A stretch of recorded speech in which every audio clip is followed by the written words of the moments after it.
Hello, hello, hello, Facebook, YouTube, Twitch. How are you today? I'm glad to have you on. I have a very special guest. We have Sam Pate. I missed you all.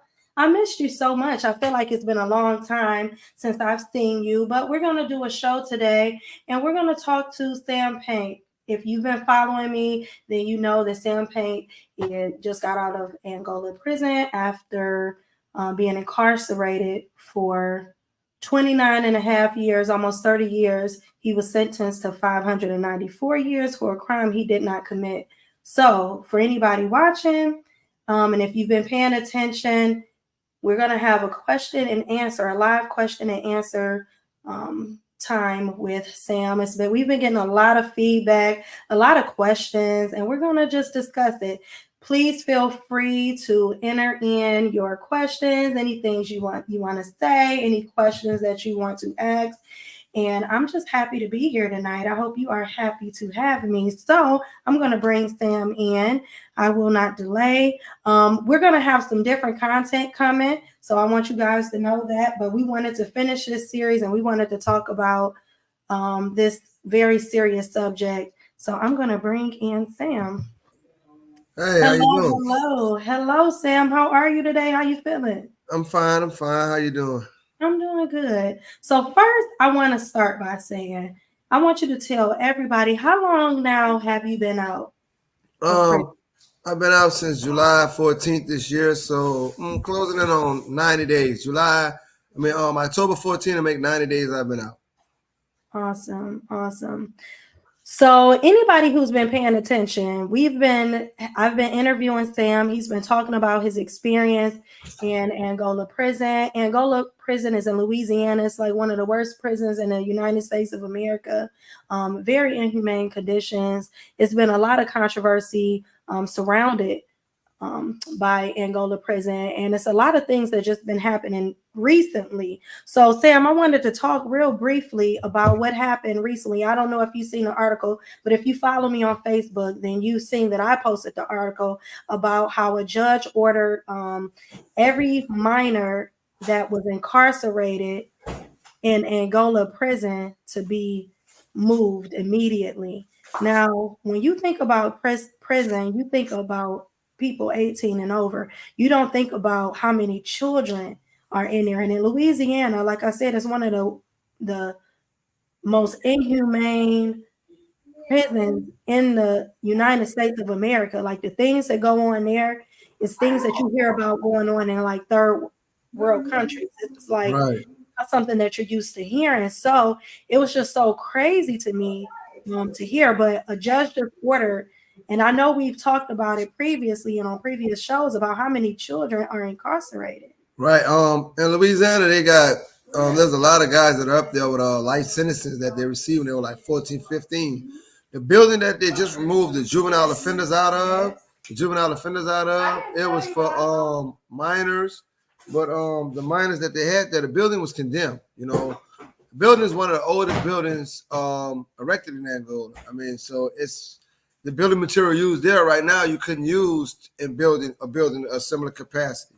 It would be So we considered talking illegal. about asbestos probably, and I can't really specificate one thing, but most likely asbestos as well it's as no air lead-based paint. conditioning. No air conditioning, the heating system, the water systems, 25 to 50 years old, 40 years old. I mean, that building was built during the very first parts of the penitentiary initiation. So it's like one of the oldest buildings there. So you know the piping system, the in-ground water system has never been changed. There's areas in Angola where you cut the water on, you have to let the water run for like 5 minutes before it stops. Brown stuff stops coming out of the pipe. We don't know if it's rust, dirt. We don't know what it is. Right before I left, I was at Camp D and the water system failed, and we was drinking contaminated water for a few days before they started bringing us bottled water. You That's know? terrible. Yeah. I don't think people really understand. And like for people who are just tuning in, again, Sam Pate, sir, he was released from Angola State Prison. And if you're from Louisiana or you know anybody from Louisiana, or if you watched any of the documentaries that they have done on the prison system in Louisiana, you will know that they have been complaining about the conditions in Angola for a very long Well, time. it's not just the conditions that need to be talked about. I mean, there's Oh an yeah, underlying issue to laws because Louisiana, period. Yeah. I was convicted by a 12-man jury where only 10 people voted me guilty and 2 people voted me not guilty. So to me, reading my interpretation of the law when I was studying law, trying to get out of prison, learning law, that I wasn't convicted beyond a reasonable doubt, that there was some reasonable doubt as to why, you know, as to my guilt. You know what I'm saying? 2 people actually said that I was not guilty. So, I mean, I read the Constitution to say that a reasonable doubt is all 12, and not just 10. And there's about 1,000 guys, men and women. There's maybe about, I can't give you the exact number, I know it's about maybe 2,000 to 3,000 people in Louisiana that are convicted by 9 unanimous juries. And even when you're innocent in Louisiana, as I was innocent in Louisiana. But in order for me to be free, I would have to take some type of plea deal in order to be released. So let's talk about that a little bit, because one of the questions that we have been asked is, why did you take a plea deal to be released from prison? I I just sit on mean, that for a minute. it's a no brainer. I mean, I was in prison 29 and a half years. And my attorney she came saw me, and she was like, "Look, they will let you plead no contest to a lesser offense than what you were originally charged with. So if you were charged with armed robbery, we're gonna let you plead no contest to a first degree robbery, and we're gonna have you released." She tells me this when she said, "If I agree to take the deal, that I'll be free and with my family on a Friday." So that's only like maybe a day and a half, 2 days, that you got to. And I mean, after 29 and a half years of living in misery and hell and suffering, I mean, it's no way you can turn that down. I mean, Yeah, hell, I'll be honest with you.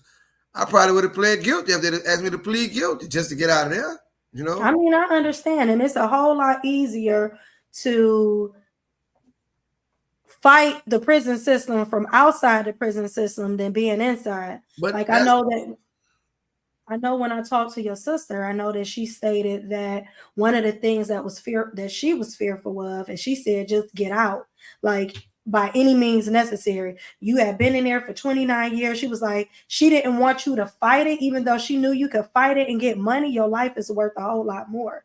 And yeah, she just because was saying, like, I in mean, general, like, I'd rather you be home and safe, because there anything can happen. right. And there was a few incidents that had the family like worried. They started hearing about security beating guys and guys getting found dead under suspicious circumstances. And so there was a lot of pressure on my family too while we're going through this. And when they found out there was a deal, and I told her, I said, "Well, look, this is what they're talking about." I mean, once the family realized that, hey man, you were innocent all those years, there was a lot of them that was upset, but when it came down to it to actually make a decision, I get a little emotional when I think about this. My Take your sister, time. and my brother was basically like, you know, man, at the end of the day, you can't get the time back. They take it from you, and we don't want anything to happen to you. And you're having problems with security as it is. Take the deal and come home. We know you're innocent. That's good enough for us. So it was an emotional moment. Because all those years I had been up there, I felt like sometimes like I was losing my mind. Like, why would I be in prison, innocent, and why doesn't anybody believe me? You know. So let me just give the people that may just be tuning in now a little bit of the backstory.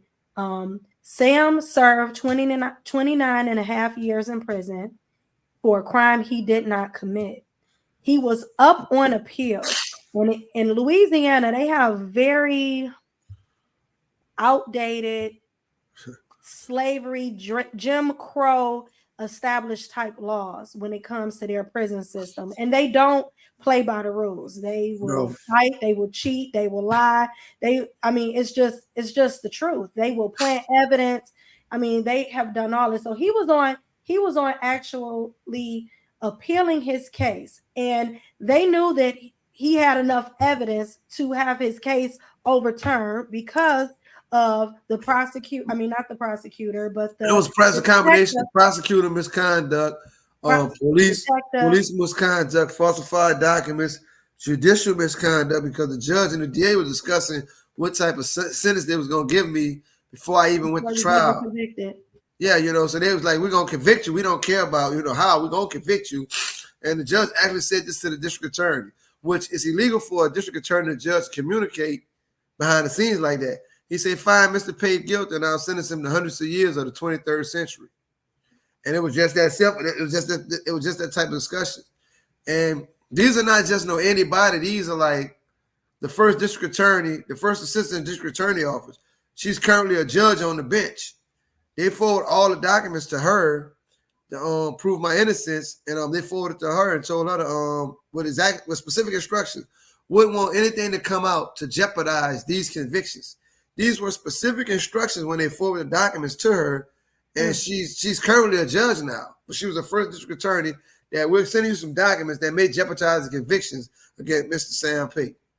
The convictions and so that we you got to understand, in these circumstances, these were people who were prosecutors, they were detectives at the time, and they've since then moved up and been promoted in Louisiana. So these people have a reason not to want Sam to come home. They have a reason not to want this case to set a precedent that could potentially overturn hundreds and thousands of convictions. So I want to say, Sam, and if people are just tuning in and you're just now listening to this, during this time frame, they gave you how much time in order to make a decision about this? Roughly a couple of hours. It was all done within a 4-day period of time. I was told about the deal. If I was willing to plead no contest, I was told that like maybe a Wednesday, and by Friday I was walking out of prison. So I had a couple of hours to make up my mind about whether or not I was going to plead to a lesser included. They say this was the deal. Exact words: plead to a lesser included offense. I was charged with armed robbery and attempt murder. I was pleading no contest to first degree robbery and assault, aggravated assault. So then aggravated they let battery, you out. Yeah. Say that again. Aggravated battery, assault and battery, aggravated battery. Yeah. So then they let you out on time served. Time served. They said I had actually been incarcerated from 2011 to 2023 to make it exactly how much time I had served. From how much time? From what time? Well, they said I had served time from 2011 to 2023. So but I actually was incarcerated from 1994 to 2023. So they said you were, so basically all of 11 years that you was sentenced to prior to, or the time frame that you did prior to, it was more than 11 years. We talking about maybe 17 years or so. Yeah. They said that they just act like that didn't exist. I guess not. I mean, according to my paperwork, it doesn't. The release documents about my incarceration is basically saying that from 2011 to 2023, I was incarcerated in Louisiana. And they just dismissed the time that you've been in there since 1994.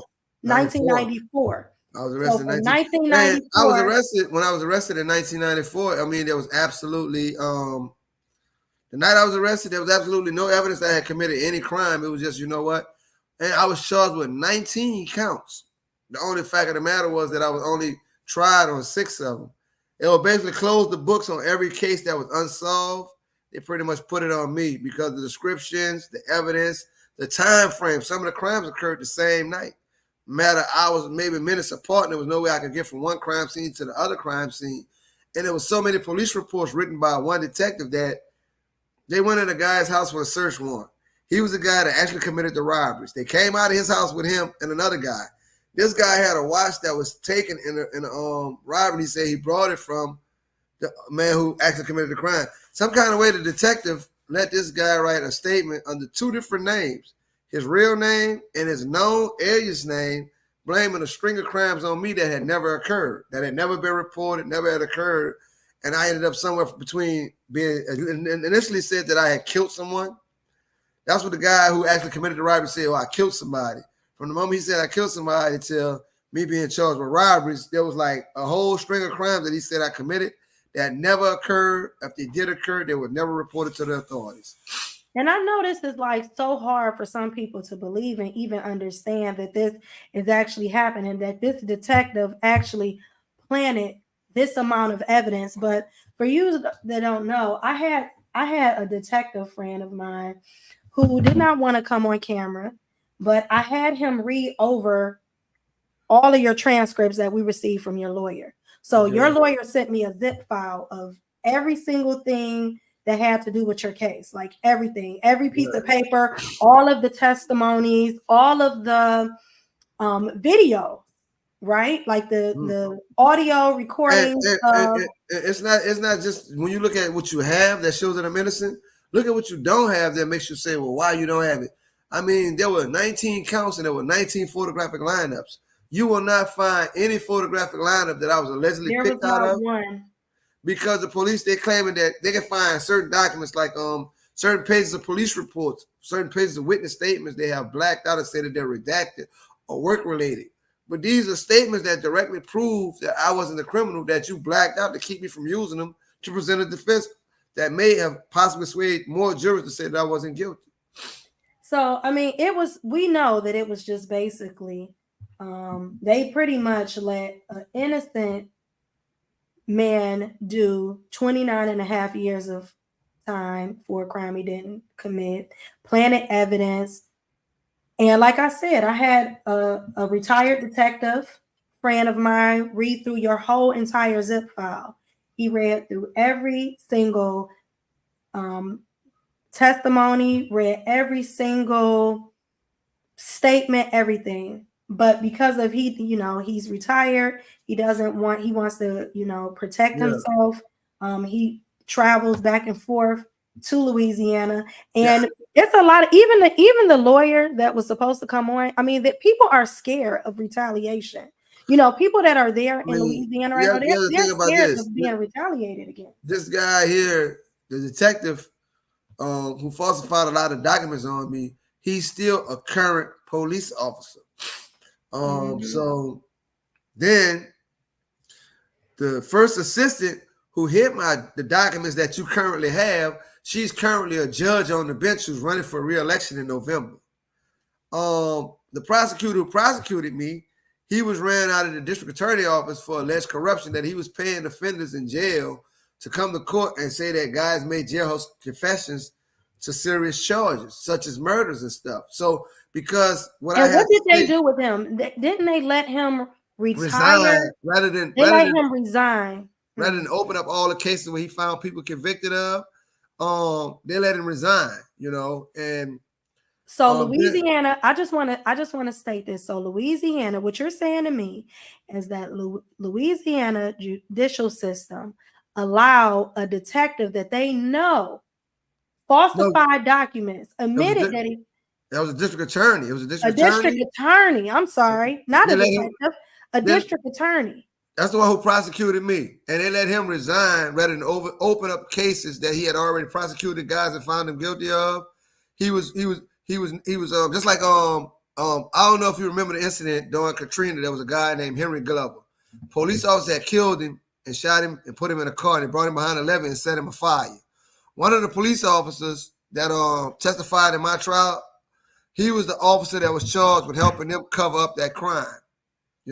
He was forced to resign from the New Orleans Police Department because of that corruption. He was later found guilty in a civil suit for violating Henry Glover's civil rights when they burnt him up during Katrina in a car behind a levee. Well, these are people that are, he testified at my trial to a police report as though he was the person who responded to the crime the night the crime happened. He wasn't. He didn't even write the report. The report has another officer's name on it, and it has all the patrol cars that responded to the night of the crime, and this officer wasn't even there. But he testified in my trial. There was only two police. The detective who did all the falsifying the documents. Now he said that that I was caught walking down the street, and the guy who became my co-defendant, he brought him out of a house that they went in with a search warrant. There was only one house that went in with a search warrant. Why did they go in that house with a search warrant? Nobody knows to this day. But when they went in that house, be clear. I want to make it clear for people. So this detective went in a house, executed a search warrant. Him and multiple officers. They found evidence of the crime inside the house that they did the search warrant on. They found the stolen property in that household. Sam's coming from his girlfriend's house. The police already done executed the search warrant. They got these guys over on the car. He's walking down the street, and one of these guys said, "Hey, that's the guy who did it."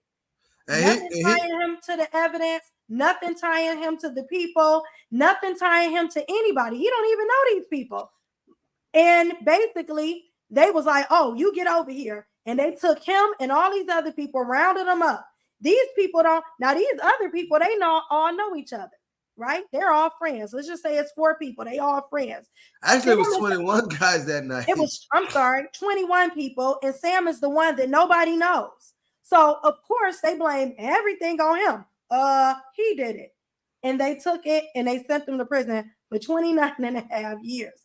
And it's just that crazy. And the prosecutor who was falsifying information, they allowed this man to retire so they would not have to open up and overturn his cases. And we all trying to figure out why the feds have not looked into this case and have not taken it upon themselves to overturn all this man's convictions, because guess what? It's still innocent people in there right now. Right. And here's the crazy part. The guy house who they came out of, when they went with the search warrant, who blamed the crime on me, he took him to another house that had all the other evidence from all the crimes that I was charged with. Plus, there was a distinctive watch that was taken in one of the crimes, and the person who had possession of the watch, he said, "Hey man, I brought this watch from this guy right here." Now, everything that they had that night said that this person whose house they went in, for whatever reason, you had a reason to go in this person's house anyway with a search warrant. You don't just run in somebody's house with a search warrant without any particular reason, some type of probable cause. So they had all this evidence pointed towards him. In some kind of way, they allowed him to blame it on me. So this guy, was he an informant working for this police officer? Well, to this day, I've never determined, but I do know this. All the way up to the district attorney level, they knew that he had signed 2 different statements under his real name and his known alias name. And they used both of them in conviction. And he signed it with the same detective. And they used both of them in trial like it was multiple people that I supposed to confess to a crime to. And I'm just trying to figure out, for the life of me, why the feds are not looking into these cases. I want to talk about this one thing. And I know I was going to wait to talk about it, but I want to talk about it now. We know for a fact, and I talk, like, since we've been doing this together and we've been doing these interviews, I've had I don't know if it's the pleasure or misfortune, because I feel like all I have is this voice and this platform to get the word out. But it's like, it's people that are actually in jail right now and have DNA evidence, proof that they did not commit the crime. Right. And they are still incarcerated, unable to get out of prison. Well, in Louisiana, they deny you access to the court through something called 930.8, which is a time bar. Most guys are young. They don't have a grasp of legal knowledge. When you get convicted, you have a specific amount of time to learn enough law to file what is called a writ, which is basically a legal document supported by evidence and case law or why you should be released. If you can't do that in 2 years, then you can't ever put anything in court.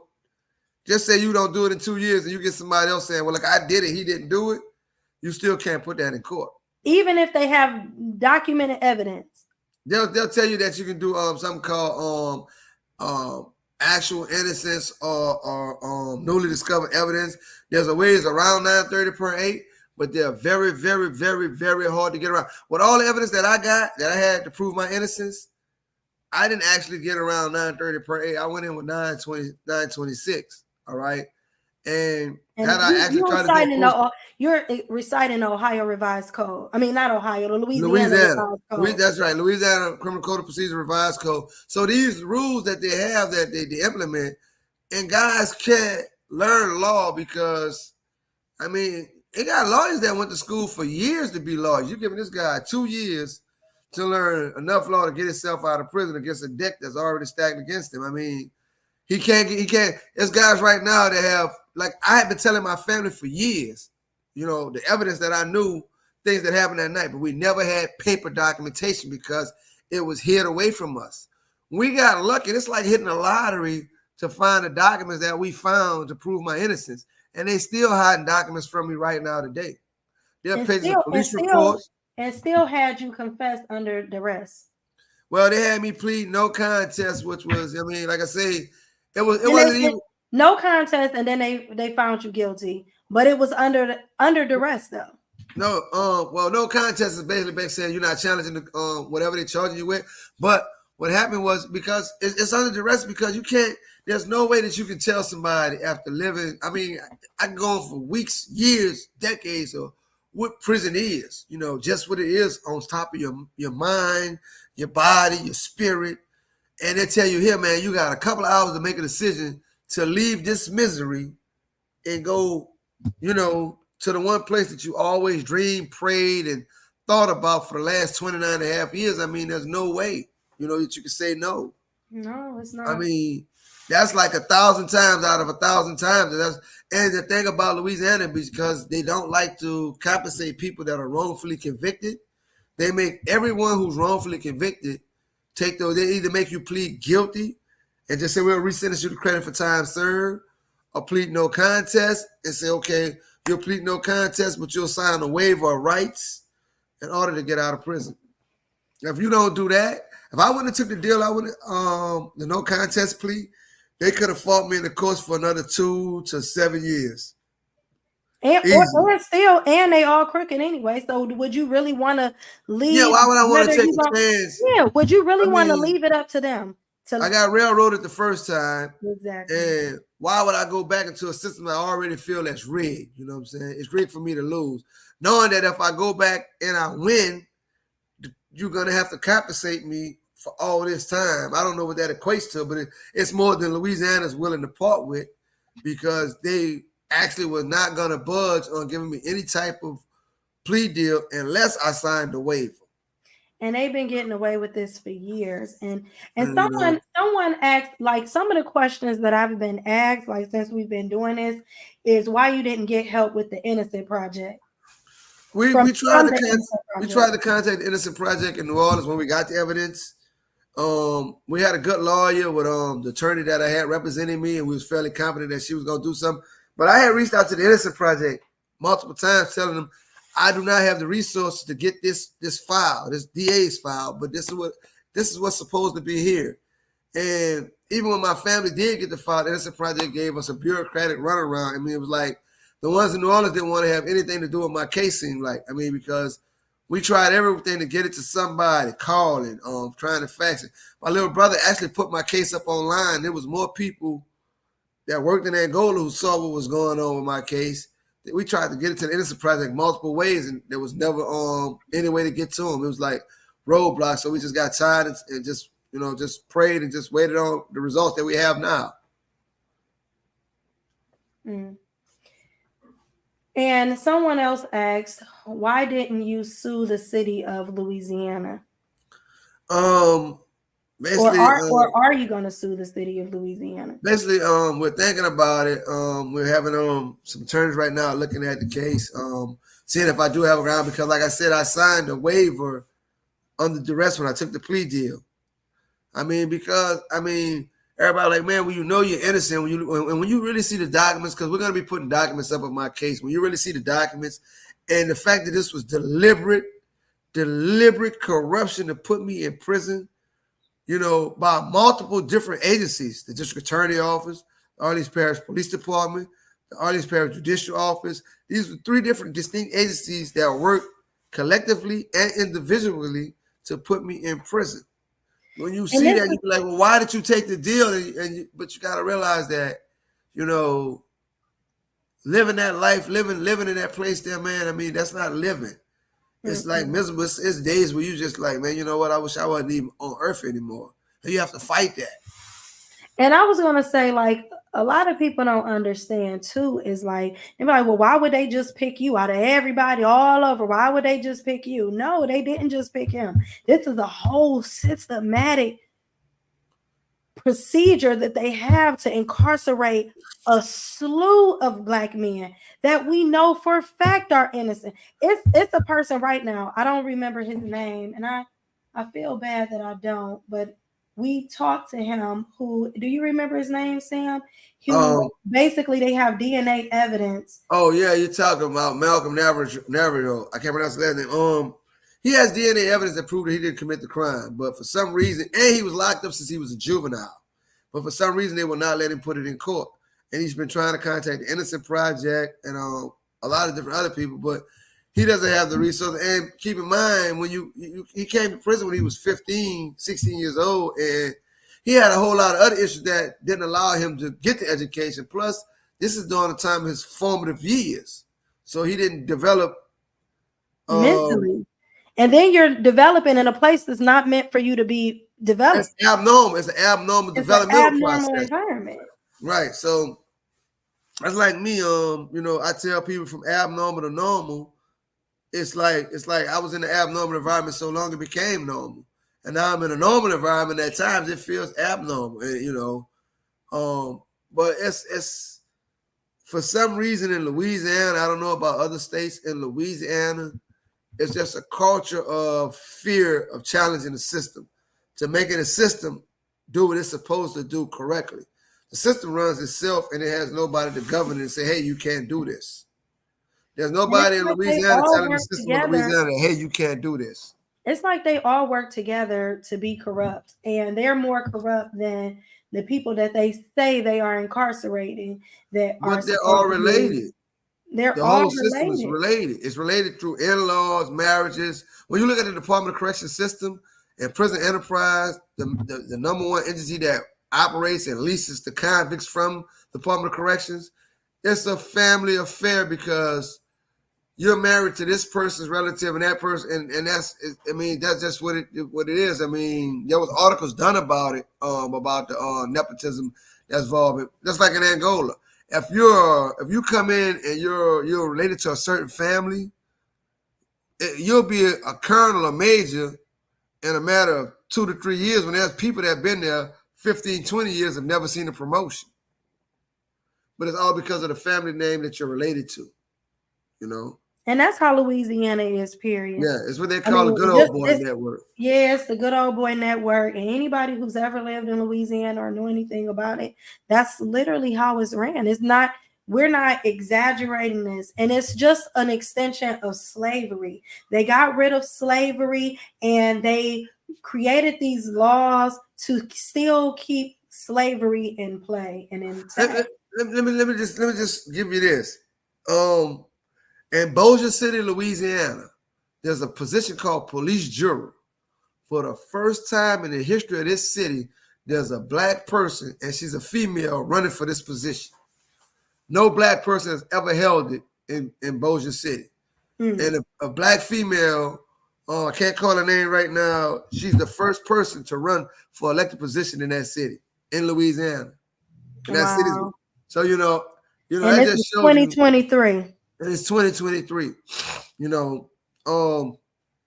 Where you're sitting in a place where if you do the amount of time that I did and with the amount of evidence I have proven that I'm innocent, you would think that justice would work a lot faster than what it did for me.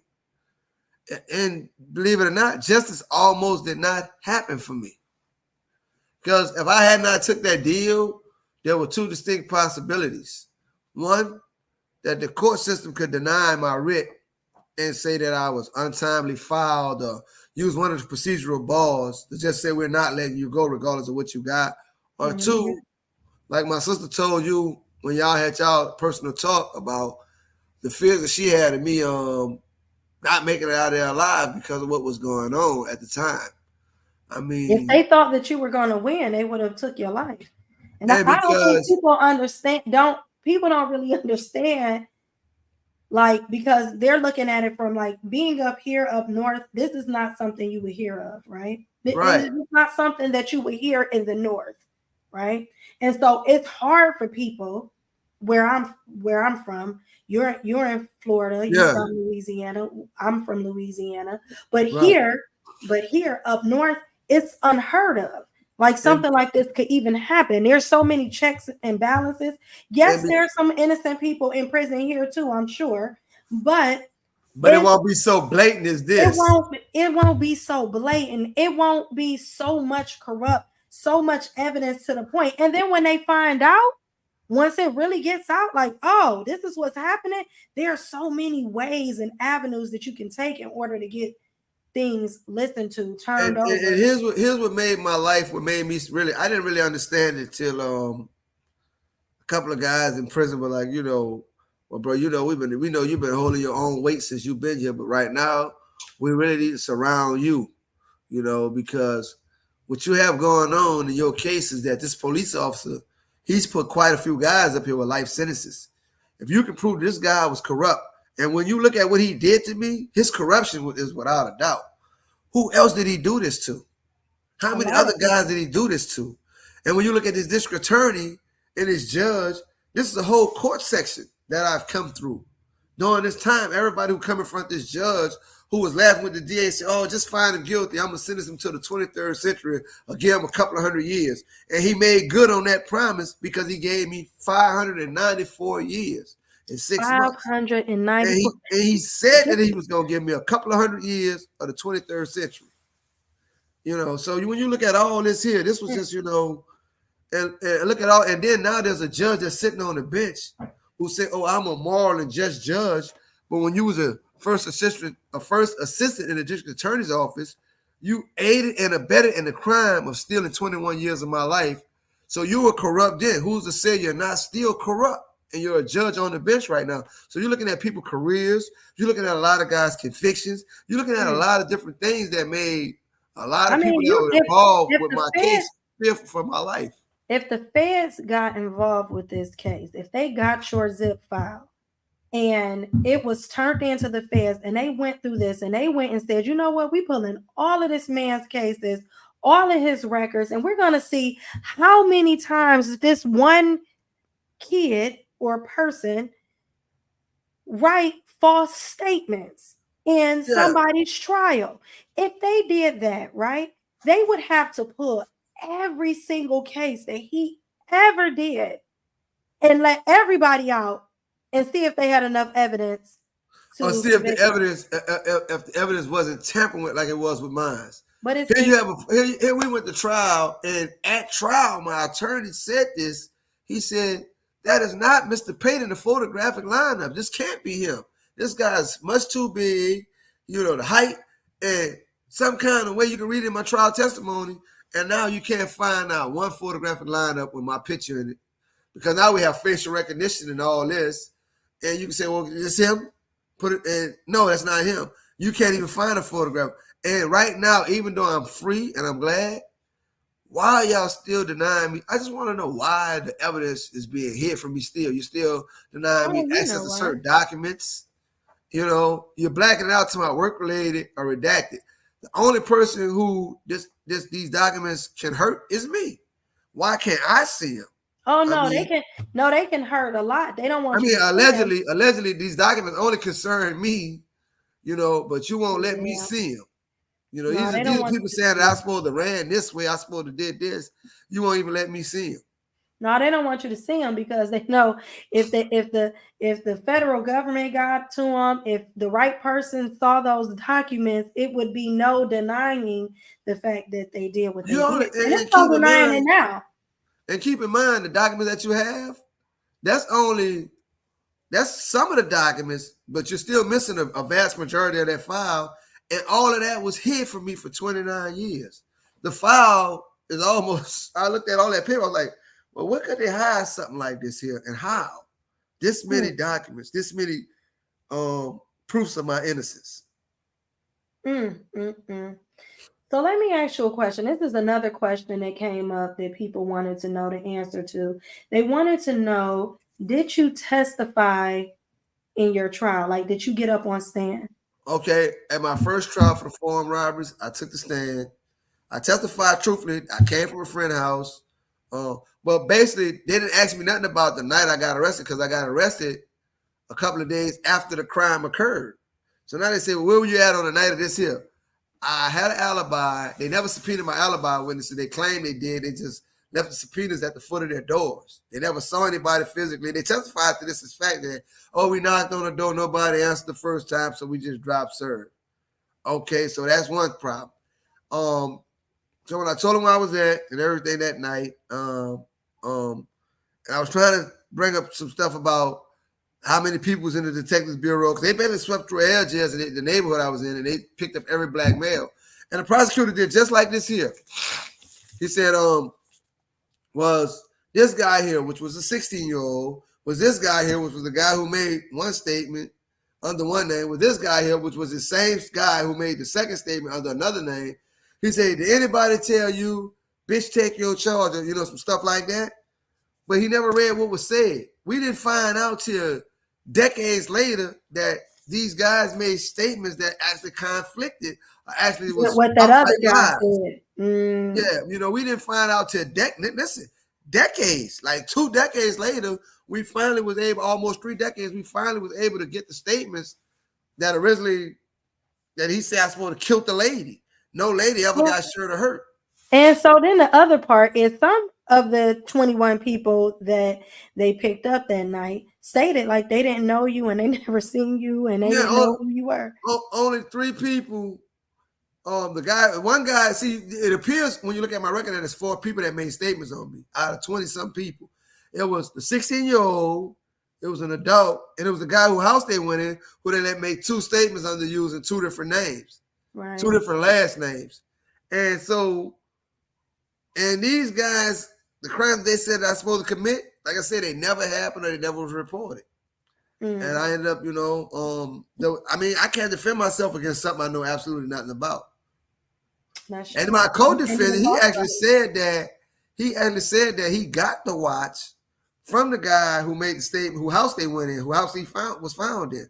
But what was interesting, the detective said the guy who bought the stolen property, he said he brought it from this was guy found in the house of the guy that the guy who had the watch, who had the stolen property, was found inside the raid in the house with the person that he said that he got it from.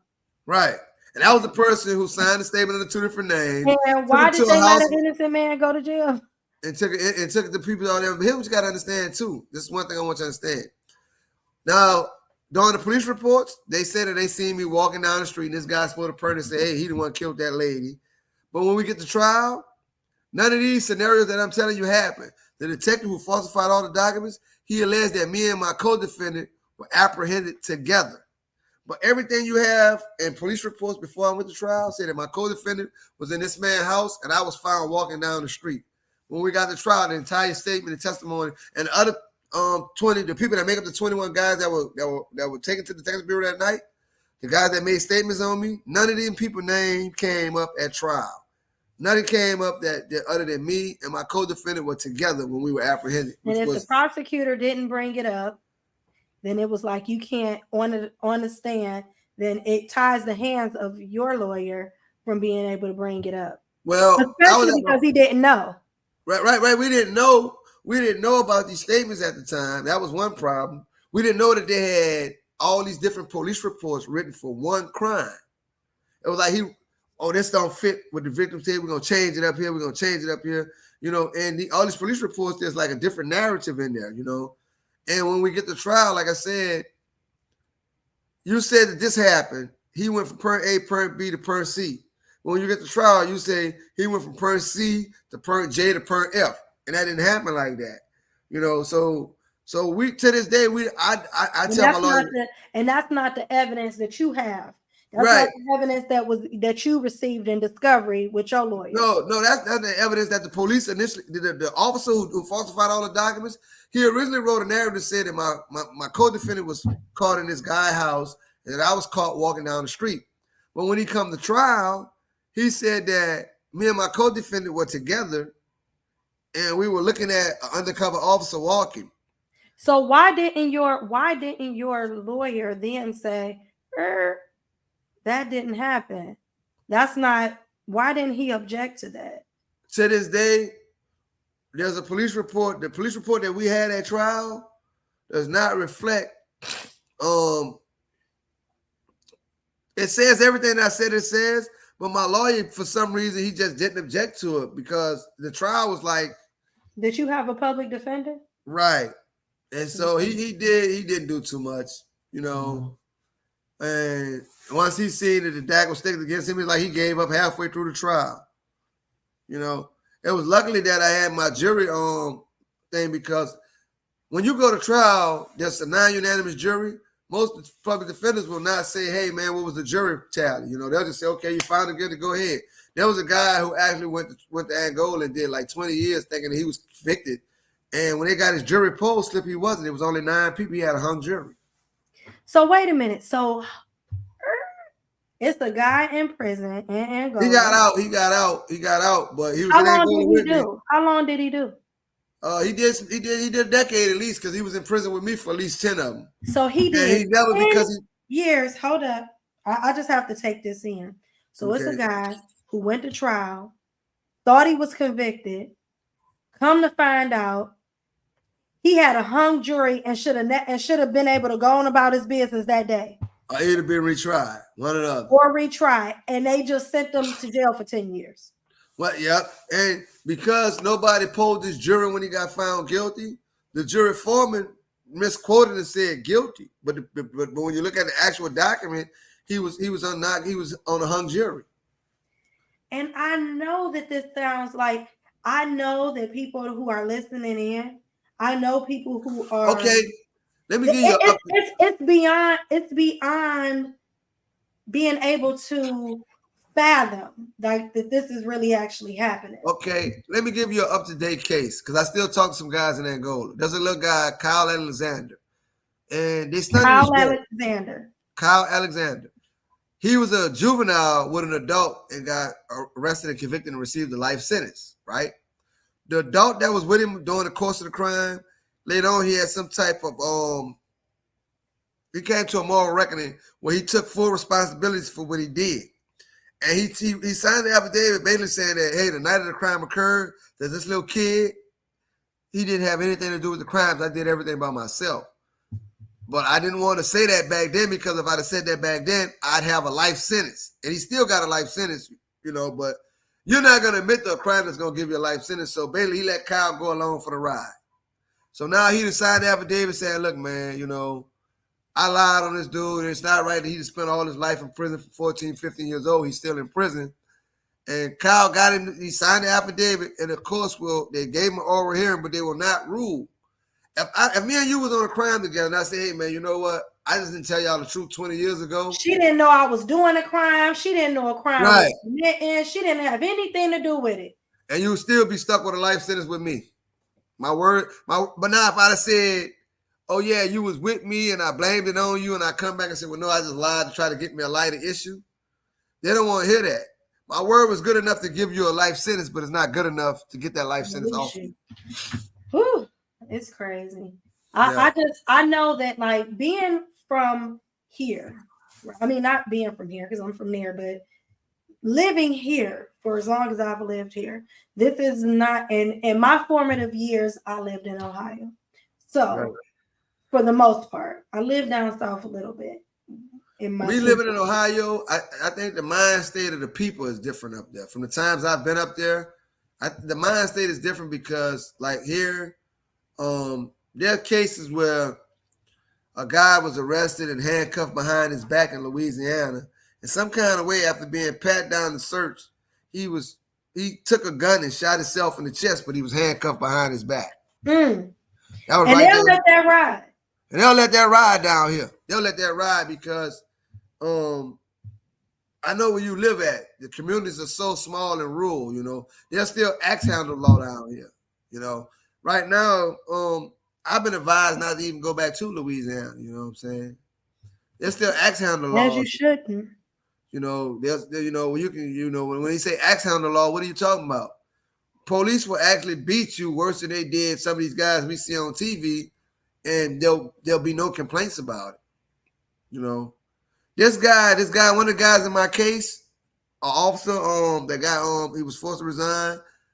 He's one of the most decorated officers in New Orleans police history, but he's also one of the most complained about officers. There are so many complaints of him firing his weapon and different complaints of abuse. But look how many years that these complaints compiled up on him before he was forced to not. He wasn't fired. He was just, hey man, just go ahead and resign and take this pension. You might not get the full pension, but you're gonna get close enough to where you're gonna be straight. You know what I'm saying? If he didn't get his full pension, he resigned with full benefits, despite evidence. The same thing with the district attorney who prosecuted him. He resigned with full benefits. He still has a law office right now in New Orleans, despite being his corrupt district attorney. Something got to be done. Yeah, well, Something we definitely need to do something. And I just feel like, that's when the federal, like when people say they have no faith in the judicial system, right? This is the reason why, because incidents like this that occur, that are happening still today, right now in Louisiana, but not just here. It's all kind of other places where injustices have happened, but it's just so broad and so prevalent in Louisiana. What you just said would be one of the key components of the arrest that made me sign the plea deal that I signed, except pleading no contest to a crime that I was innocent of, is that I have no faith in the justice system. How could you? Because it was rigged against me. And then not only that, this is the second point I want to make is that not only do you not have faith in the justice system, but once it fails you, there's no trust in it. And that's what I tell a lot of people is that these components, there are components in place to make sure that if I do not want you to prevail, no matter what you have to the contrary, you will not prevail. I know guys, there are guys that did 45 years, and there was DNA evidence proving that he didn't do the crime, and he's out and proved actual innocence, in the state of Louisiana still will not compensate him for a wrongful conviction. Jeff Landrew, the current state attorney general, office will oppose any type of compensation for wrongful convictions. That's just a practice. And they should be fired. They should be fired. They should not be allowed. How are these people? And this is why voting is so important. These people should not be in office.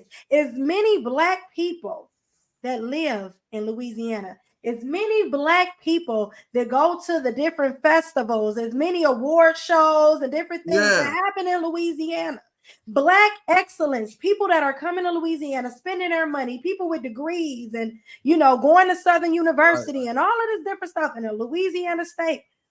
Why are these people why are we not voting these people out? Why are we letting these people still stay in the same positions? But if the judicial system is corrupt, I'm sure the voting is corrupt too. Here's the flip side of that too.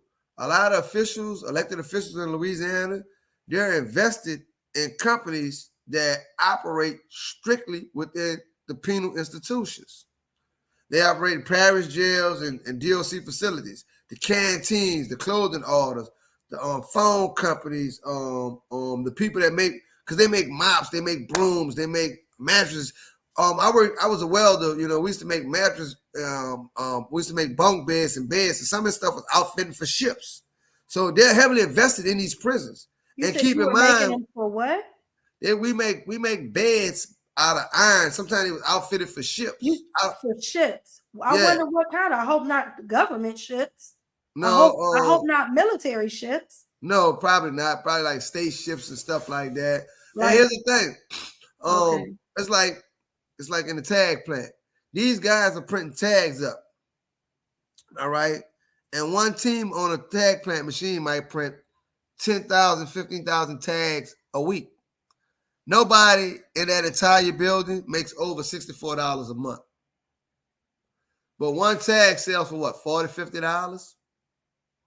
And there's maybe about 100 dudes that print tags for everybody in the United States and outside the United States in Angola. That's how you make slavery work. You keep them ignorant.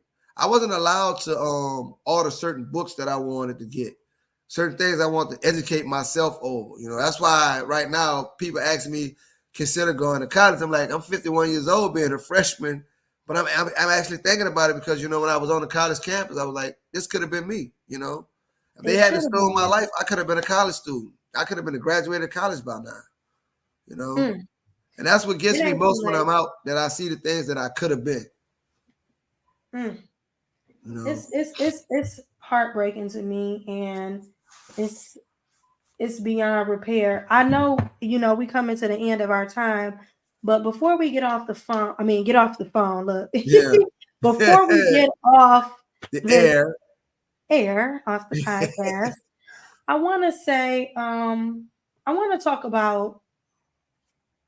I want to leave on a positive note, and I want to talk about what you're doing now. Like, how has life been Um, since you've been it, home?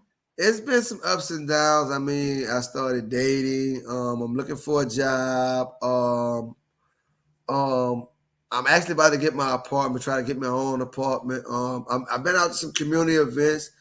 So it's kind of it has its challenges. You know, technology. I'm a little more comfortable with that. You know, I still have a few struggles here and there. I'm not fully mastered that yet, which I don't think anybody can honestly say they ever gonna master technology because it's constantly changing. But Mm. I'm starting to learn my way around the city too because I understand that there's four sides to this city. There's a north, a south, a east, and west. So I And have to so learn. you in where you at now? I'm in Tallahassee, Florida. Okay, you in Florida. So Okay. I'm no longer in Louisiana. I'm in a brand new city.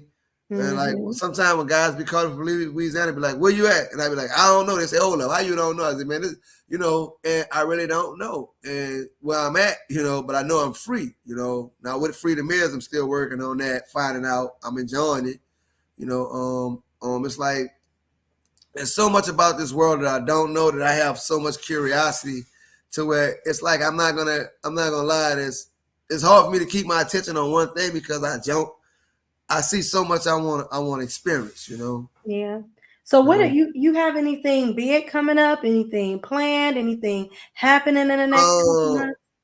I'm gonna be going to Texas. I'm gonna be going to Texas Longhorn football game where I'm gonna get some VIP treatment. I'm probably gonna be on the Okay. sidelines, watch the game. So that's gonna be huge.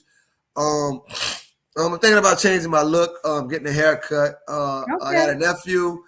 I want to try. He has his own barber. He has his barber license, and he was like, "Oh," I said, "What could you do now? We want to go hang out." He said, "Man, let me give you a haircut, man. Let me show you what I really do."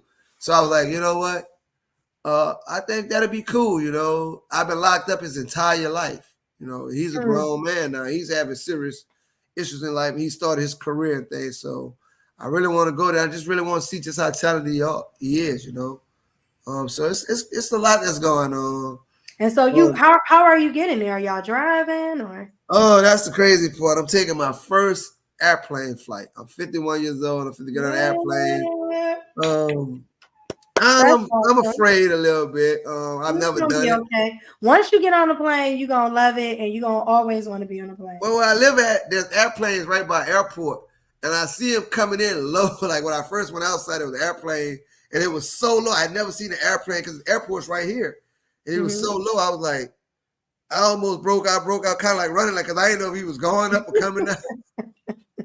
So but I love where I live at because every day I discover something new. I mean, That's awesome. it's a college town, so it's always I don't know how to put it right, but it's just a certain energy that in here that's different. Yeah.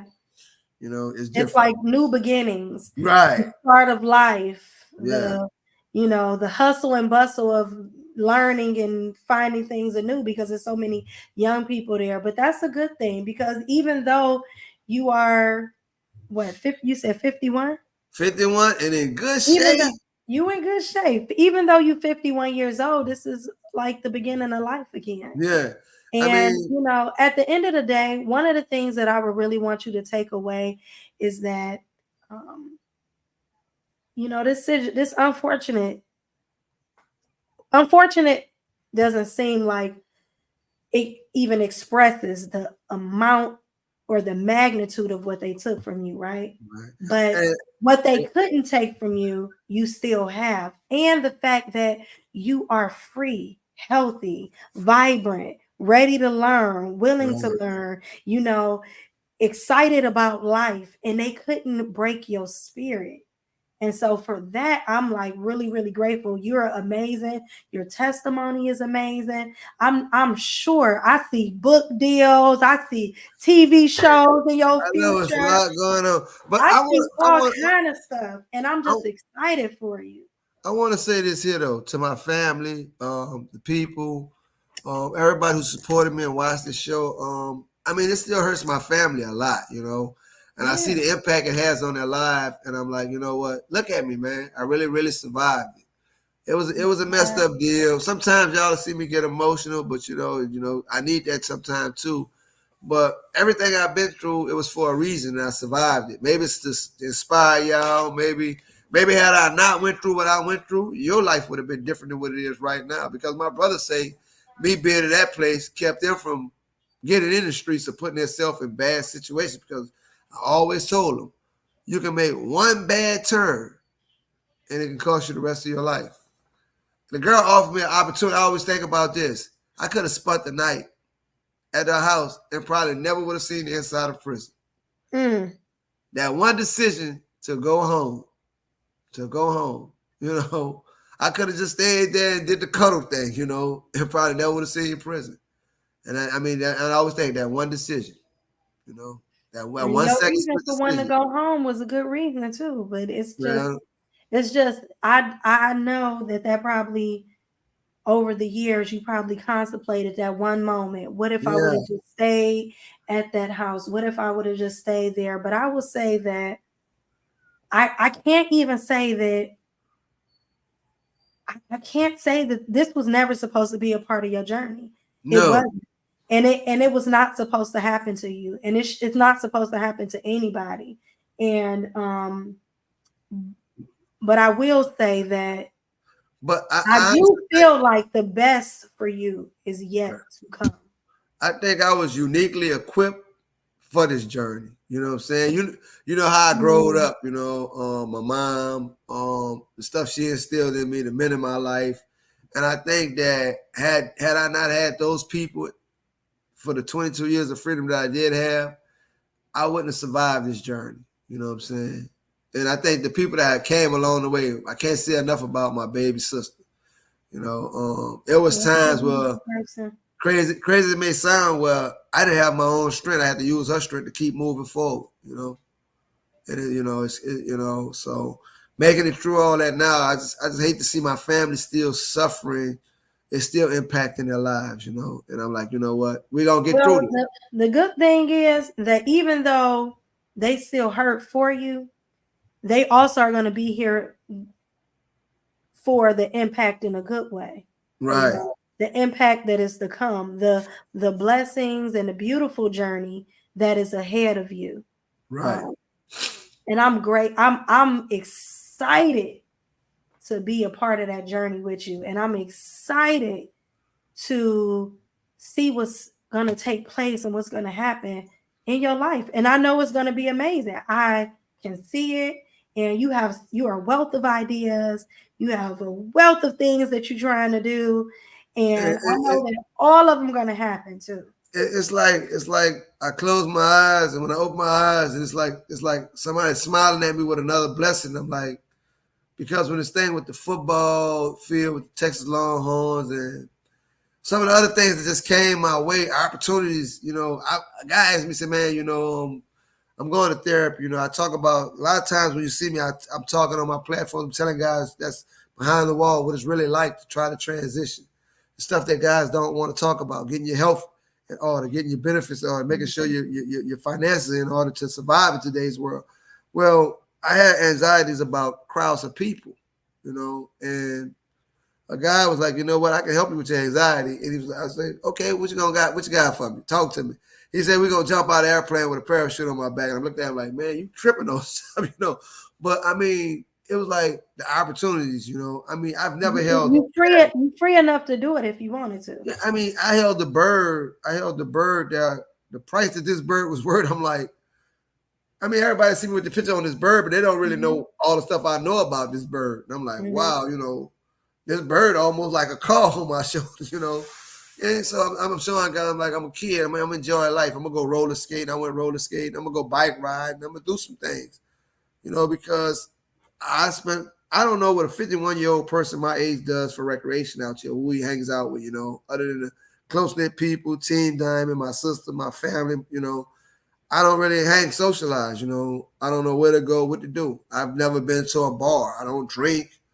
I went to like a restaurant that served alcoholic drinks and all the dessert had alcohol in it, but I don't do alcohol. So I'm like, so I'm still learning, and it's crazy because the people who I taught to cross the street, taught to tie their shoes, not to be afraid of the dark, their kids are doing the same thing for me. The fear that I have, they're making me face it. That's beautiful. Well, I know you like chocolate milkshake. That I know. Yeah, I love them. That's my nerd. That's what keeps me cool. They be mad. That's what keeps me cool. It's the little things, right? Yeah, it's the little things because I was talking to a guy, and they wonder why I drank fruit juice. Like if you put a gallon of fruit juice in the house, it's gone. You need like 3 gallons for me and the rest for But we've only for 29 years, I've only seen an apple, an orange, and a banana twice a year. So imagine that. You get 2 apples a year on 2 different days, 2 oranges, and 2 bananas for the entire year. I think that it's mind-boggling, right? But I don't really think that people can really fathom that really happened to you. Right. And I know because I know that it happened. I know that it happened to you. I saw it happen to you, but it's hard for me to believe. It was like I was talking to a group of guys. They asked me to speak to them, and I was telling them, I said, man, I just did 29 years, kind of on a wrongful conviction, and the dude was like, man, I know you pissed off, and I said, no, not really, man. I said, man, I'm relieved, man. He said, what? I said, because my family, my friends, I mean, even people that meet me now, when you say, man, I did 29 years in Angola, oh man, who you killed? That's what they would say. I'm like, no, and I explained it to him. And when it touched his heart so much that the dude was like, you know what, man, here. He just blessed me with some stuff that I didn't have. And he was like, man, I hate this happens to people and that we don't do anything about it. And so everybody who I share my story with, they leave away better. Like I met a college kid. He was stressing. He was ready to quit college. He was ready to give up and quit college because he wasn't going to finish his term paper or some kind of paper in time. And I'm telling my story. He said, man, I was ready to quit college when I walked in this room. He said, but after hearing you and knowing that you never gave up, you never quit, despite all that time passing, he said, man, I would have been quit. I would have been gave up. He said, you never did. He said, man, I can't quit college. And he was inspired to, get back on it. I was like, awesome. Wow, so if you are an inspiration. I can inspire and impact one person, I think I'm good. Yeah, I'm sorry. You're definitely an inspiration. And I just thank you for trusting me with your story. I don't know if people know, but this is the first interview that you've done. These interviews with me are the first interviews that you've done. I turned down a few. And I know you've turned down some. And I appreciate you giving me the opportunity to interview you, for your story to be shared on my platform. And I'm grateful and I'm appreciative of it. And I hope that you feel like I did you justice in sharing your story and getting the word out about what happened to you. And we're not done, because just like this situation happened, there's so many people that this has happened to, and we're not done to everybody free. It's just right. We're not stopping it to everybody free. So we're going to keep making people aware of what's going on in Louisiana. We're going to keep writing letters. We're going to keep talking about it. We're going to keep going off about it, because somebody should. I mean, I know that it was a story that you told about a guy who came down to Louisiana from this Indiana. He came from Indiana, and he got arrested. And like I say, he didn't have any of his family's information, and he's in Angola basically, and his family probably never knew what happened to him. I don't know if he ever got in contact with him or not, but he was up there. I mean, there's a whole bunch of men that they call them forgotten men because they've been in prison so long that they have absolutely no outside contact. I was like that for a couple of years, with like almost like 3 or 4 years, where I didn't contact anybody outside of the prison. I was writing family, and family wasn't writing me. I wasn't calling nobody, wasn't nobody sending me nothing, and I was just, getting how I live in there. And that's a hell of an experience to be within a prison, and then, it's like now I look back and I got guys up there that I tell them if I ever get, financially situated, I'll send them some money on their books if I can, because I know what it's like to not have anybody. And it was just me being, I guess I would say miserable. So I didn't want to be bothered with my own family. That's how much prison had got to me. So I went through a couple of years span where I was withdrawn from humanity, basically. So, I didn't care about what happened outside of prison other than the Saints football. So, and that happens to a lot of guys up there. They know they're stuck in this place and they forget about the outside world. And they make this inside world their own, and it that's all they becomes know. their community and all that they know. And especially after serving so much time, your parents pass. I lost both my parents. I lost 3 brothers. 2 brothers, a sister, 2 uncles, an aunt, 3 uncles, an aunt. So it's been, and these are people that were iconic figures in my life that I thought would never be gone, from my life. That I would see them again, and to get out here and they never knew, the truth about what happened to me. And that was like crazy. But and even now, my family still deals with this incarceration and the blatantness of how deliberate it was. Sometimes when I look at it, I get deliberate. You can't really do much about it because there's nobody to check the people that are checking us. You know what I'm saying? Like, who's policing the police? That's true. How can he get away with this much corruption? And who's supposed to be who's supposed to be checking the police? Who should be checking the police is the people. It's the community. It's the people, because guess what? They work for us and we pay their salary. We pay their salary to send our brothers and our sisters to jail. It don't make no sense. Here's the crazy part. Even when all this corruption was exposed, not one person who currently holds a position, an official position, received any type of, I don't know if I should say disciplinary, but disciplinary action. Nothing. I'm showing that you deliberately hid documents, or there's nothing said about that. I'm showing that you deliberately falsified not one police report, but you falsified police reports for 19 counts because the original police reports said something else. And you tailor-made those original police reports and amended them to tailor-make them to try to fit them into me. And you didn't receive any problems for that. No, nothing was said about that. Oh, the other 2, they're no longer in the office. He's no longer district attorney. He's no longer officer. So we ain't even worry about them. But you ain't even overturned none of the stuff that you know that they did wrong. And who's to say the corruption didn't start with me and it didn't stop with me? It sure didn't. What happened before you got to me? What happened after you got through with me? How many other guys? Because I met guys who the detective put in prison. When I say, man, when you're in prison, you go to the law library, you study law, and you help guys, y'all network, try to brainstorm together. Hey, man, well, who the detective that got you up here? Oh, it was him. Oh, that's who got me. And, oh, yeah, he rigged it up. And I'm hearing the same stories about this detective. A lot of guys.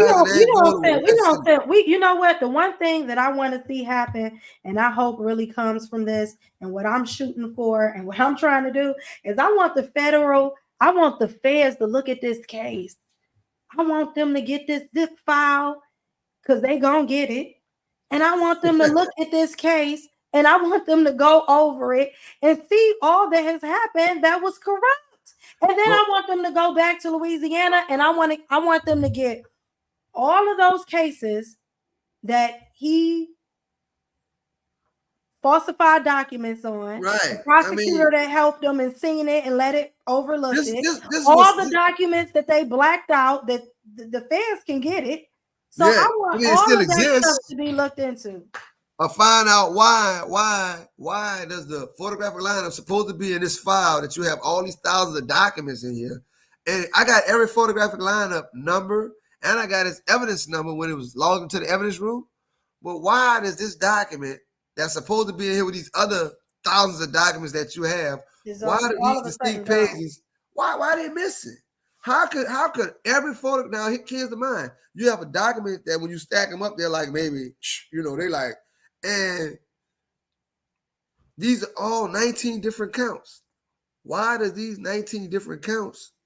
Why do these 19 different counts, all these different police reports, how do all these different photographic lineups, 19 different photographic lineups come up missing? How could that happen? Corruption. Corruption. Well, I just want to say thank you, Sam. I don't want to. I know that we have to go because we don't went Yeah. over. We always go over. Yeah, we But always I go just over. But I thank you. I think you're doing a wonderful job. thank you. I mean, I hope that I did you justice and share your story. And we're not done.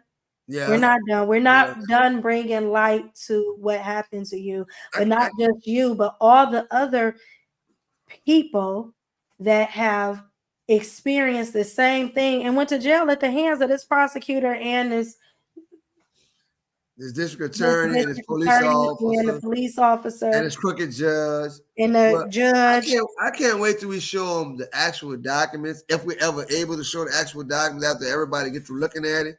But I would like for people, just the public, just to see that there's no way for this to happen in somebody somewhere. I mean, it was a perfect storm. You had every aspect of my criminal prosecution corrupted.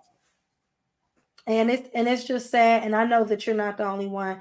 And that's why a federal judge needs to be reviewed by a federal judge, period. Right.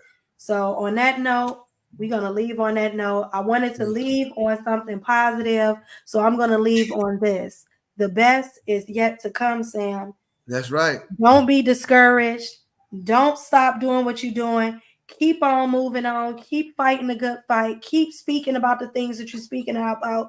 And not only that, Sam, keep living. Right. Keep living. Keep thriving. Keep growing. Wake up every morning. Yes, you're going to have bad days, but know that your good days are going to outweigh your bad days. Just know that no matter what happens, you are still here, you're breathing, and you're free. Thank you. Forever. Thank you. All right. Thank you. Love you. I love y'all, man. I appreciate all y'all that support me, and I want y'all to really pay attention to these podcasts because what Michelle is bringing to y'all is very, very important to every aspect of life, that we stop these wrongful convictions. Absolutely. Our people should be free, and we shouldn't be caged like animals just because. And slavery have to stop. And it's just a new avenue and way for them to commit slavery. And it's absurd, and it shouldn't happen. It's inhumane. Stuff like this, you don't hear about it happening in the United States, but it's happening here in the United States. And it shouldn't even, like when we think of prison, other countries at least feed the people that's there. They at least feed them. They wouldn't dare treat them less than human. They treat animals, the dogs that they have, that the inmates train in the prison, are treated better than the cattle. Yeah, the horses. The horses are treated better than people. They get better medical care, better food, better living facilities. But the thing about that is that I think the reason they get away with this so much is that there's not enough people like you that are putting these stories out. And when they put these stories out, a lot of America doesn't have the stomach to look at, hey, this is what happened. Because I've had people start reading my paperwork and can't finish. And it's only 16 pages. The actual document that got me out is only 16 pages. The evidence is a couple of thousand. But when they read those 16 pages, they're like, I can't read no more. They'll start crying. I'm like, that's the problem. Sometimes we have to face something that's ugly and terrible in order to change things for the better. Yeah. And I think we live in a society where people are so desensitized. They can't see past themselves. Nobody wants to help anybody else or do anything that's going to take them out their comfort zone or what they're used to being. But I don't care. I probably will never go to Louisiana again. I might not. I don't know. I just know that right now in this time frame, this is something that needs to be talked about. And this is something that we need to address and bring light to. And I'm not going to stop. Is I still got family in Louisiana right now that's on death row for a crime that he should have never went to jail for. And that's something else we need to talk about. How prosecutors overcharge people. I mean, some people commit simple crimes like maybe like the first degree or whatever, but the prosecutor's gonna overcharge you because he knows he has. If he charges you with armed robbery, he got 7 different crimes that he can get you convicted of. If he don't get armed robbery, you only got one thing, not guilty. Stacking the deck against you. Yeah. So if he charges you with a murder, you can only get found not guilty. He can get first degree murder, second degree murder, manslaughter, involuntary manslaughter. He got a whole slew of lesser included offense that you could be found guilty of. Over indictment. Right. Over indicting. Overcharging you, upgrading your charge. Yeah. Just like throwing a hand grenade. It's this thing that they say, period, in the judicial system. Like, if it goes to the grand jury, you gonna get a charge. Like, because they only hear one side of the story. They don't hear all the evidence. They just hear the testimony for the most part of that detective. And that's it. Right. There's no opposing counsel. That we need to redo the way that we do the grand jury, because a lot of things in Louisiana, you can't even get your grand jury transcript. You don't know if it's any type of prosecutor misconduct or improper statement by the prosecutor during the grand jury process, because the grand jury transcript is sealed under secrecy. And that's a whole nother problem, because I feel like that's part of the problem too. There's no transparency with the grand jury. Your case go to the grand jury, you almost guaranteed an indictment. And you don't know what went on in that room that got you indicted. No, it don't even matter. It could say a hot dog walked out the door. Indict him. I mean, this is how much secrecy involved in the grand jury process. You don't know if the district attorney went there and say, "Hey, look, I'm buying all y'all a steak dinner that vote for this guy to be indicted." That's it. That's it. Hurry up and do it. Yeah, hurry up and do it. And it's just that simple. And those are some procedures that are steeped in racism from hundreds and hundreds of years ago that don't let them know. They don't even see us as people. They don't see us. They see it. A lot of them they don't even see us as human. You got to think, it's not that long ago that we were considered cattle. Like the non-unanimous jury that they refused to make retroactive for the people who are still like me. I was still under that, and guys that still there, because this whole law was designed to reassert. This is what they said when they enacted it. We need to reassert white supremacy over the newly freed Negro in the South. But this law is still allowed to affect people's lives, not just African Americans, designed for African Americans, but it affects Asian, Caucasian, it affects all walks of life. But this was a racist law, and why is it still being practiced? Why is it still being upheld? Why hasn't it been torn down, abolished, and people that are still under this law, why weren't they relieved from this law, relieved from this racist attack? Yes, it's terrible. It's terrible. So I just want to say, I can't wait to hear. I will be logged on watching your page, because I know that you're going to stream going on your first plane ride, and getting your haircut, and just your new experiences. And so for those that don't know, follow Sam Pate on all social media platforms. Find him. I'm sure if you put in Sam Pate, you will find him. But find him, follow him, watch his journey, continue to watch his journey, support his journey and where he's going now as he rediscovers life after losing 29. So thank you. I also have another platform, Life After Life, which simply means this here. When I was in prison for 29 and a half years, I lived in fear every day. So now I'm living in faith every day. I'm living in faith every day after living in fear every day. And later on, we'll talk about the different fears of being incarcerated as the years pass, the fears that you build up. You don't get rid of them, you get more and more, but that's just me, Yeah. So I thank you for coming on. I can't wait to watch you. Follow Sam Pate, follow him on all social media platforms. And I look forward to continue watching your journey, being a part of your journey, sharing your journey, and just seeing where you go now. I see great things for you. Okay. So, happy for you. All right. All right. Thank you, Sam. See you guys. Love y'all. Love you. I just want to say thank you guys for tuning in. I know we went a little bit over, but I appreciate each and every one of you guys for coming on. That's the last part of our series and our series with Sam Pate. I just want, if you are out here, if you have a story that you want to tell, please hit me up on Messenger. You can hit me up on Messenger. You can hit me up on YouTube. I like to share people's journeys and, the journey of people. We oftentimes we repeat mistakes. We have problems in society because we don't talk about our journeys and the things that we go through that make us stronger. And we have to talk about it. This was Sam's journey, but there's so many other journeys that of people that I've shared, but there's so many more that need to be shared. So if you have a story and you want to come on and you want to talk about it, hit me up. Also, we'll be back to our regular scheduled program, Juicy Talk, Wine Down Wednesday. I got like a whole bunch of wine I've been saving up for y'all to share with y'all as we go forward. So thank you for coming on. Thank you for always supporting me. Thank you for staying tuned in to me and my podcast. And I appreciate you as we do God's work, as we do great work. Let's continue.